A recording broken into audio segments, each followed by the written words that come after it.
बिस्मिल्लाहिर्रहमानिर्रहीम। Dear viewers, अस्सलाम वालेकुम। जैसा कि आप जानते हैं, इससे पहले की भी 2 वीडियोज़ आपके साथ जो शेयर की गई हैं वो लेसन प्लान पर ही बेस्ड थी। तो अब हम आपके सामने एक फ़ॉर्मेट शेयर कर रहे हैं। आप इस फ़ॉर्मेट को पहले अच्छे तरीके से देख लीजिए, फिर मैं आपको आपके सामने इसको अच्छे से एक्सप्लेन कर दूँगी। तो फ़ॉर्मेट ये है कि आपने इसमें किस तरीके से अपना काम कंप्लीट करना है एज अ लेसन प्लान के। तो अब देखिए कि लेसन प्लान में सबसे पहले टीचर्स का नाम, डेट, सब्जेक्ट, मेन एक्टिविटी आ गई, डोमेन फोकस आ गया, फिर ऑब्जेक्टिव्स, मटेरियल, लोकेशन,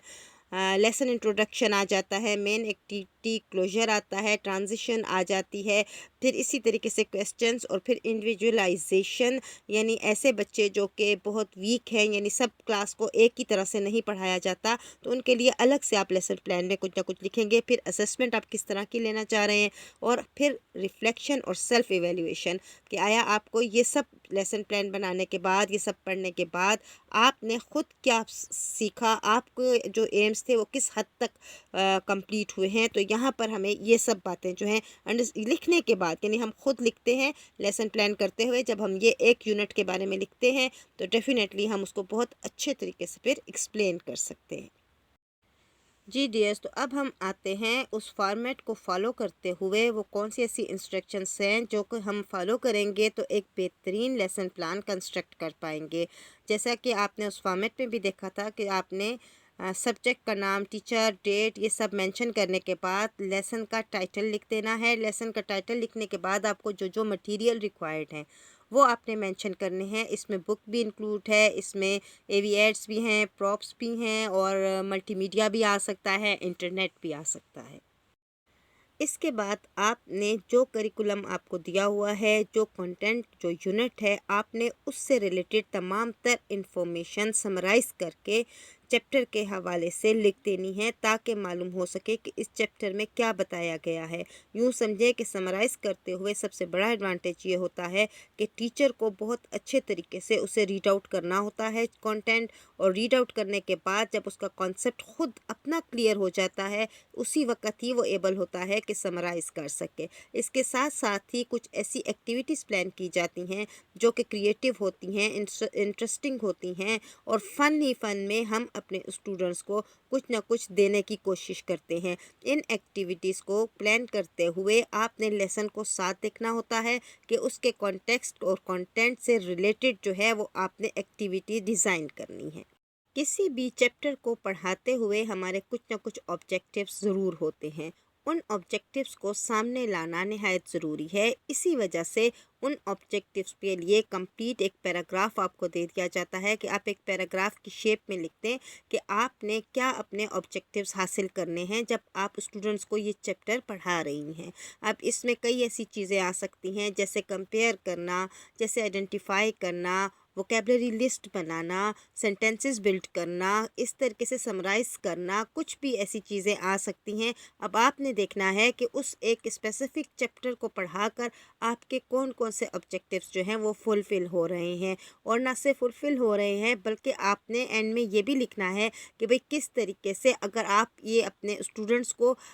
मुख्तलिफ़ किस्म के सोर्सेज जो हैं वो यूज़ करती हैं, मसलन पावर पॉइंट को यूज़ कर रही हैं, कोई और मीडियम यूज़ कर रही हैं, मल्टीमीडिया बहुत अच्छे तरीके से यूटिलाइज़ कर रही हैं इंटरनेट के ज़रिए, तो ये सब कुछ भी आप उसमें मेंशन कर देंगी।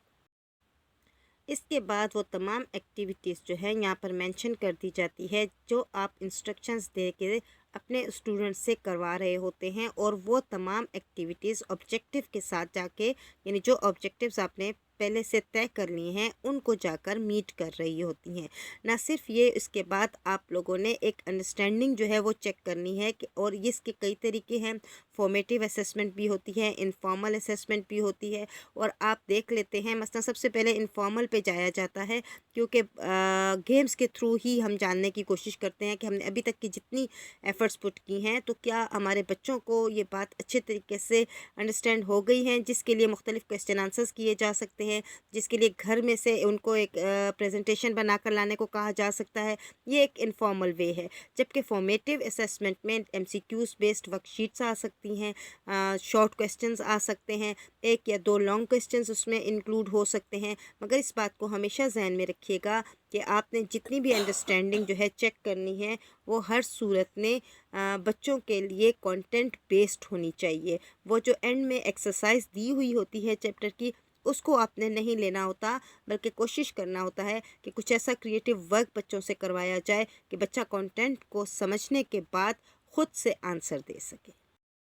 ये बात भी जहन में रखनी चाहिए कि सिर्फ किसी एक ही तरीके से हर लेसन की इवेलुएशन नहीं की जाती, यानी वो जो आप जजमेंट करते हैं वो सिर्फ महज एक ही तरीके से नहीं होगी। यानी हर चैप्टर के ही महज एमसीक्यूज़ नहीं बनाए जाएंगे, हर चैप्टर के ही लॉन्ग क्वेश्चंस नहीं होंगे, बल्कि इसके मुख्तलिफ़ तरीके होंगे और कोशिश की जाएगी कि हर चैप्टर को अलग तरीके से जांचा और परखा जा सके। एंड में आकर हमें ये देखना होता है कि जितनी हमने एक्टिविटीज़ करवाई, जितना हमने कॉन्सेप्ट क्लियर किया, जितना हमने लेसन प्लान में अच्छे से अच्छे तरीके से अपनी तरफ से अपना इनपुट देने की कोशिश की है, आया आउटकम क्या हुआ है, क्या हमारे स्टूडेंट्स को अच्छे तरीके से ये सारे चैप्टर्स जो जो हमने समझाया है, जो हमने काम करवाया समझ आया है, और वो जो ऑब्जेक्टिव्स हमने प्लान किए थे, क्या हम उन एक्सपेक्टेशंस को मीट कर सके हैं या नहीं।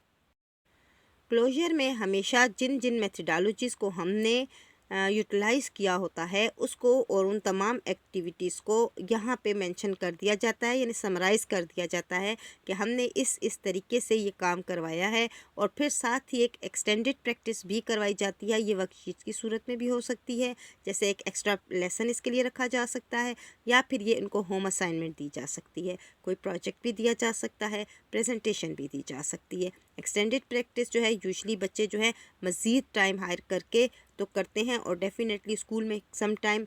लेसन्स जो है वो इतना ज़्यादा हमें नहीं मिल सकते हैं, तो इसके लिए बेहतर होता है कि हम होम असाइनमेंट जो है वो उन्हें असाइन कर दें।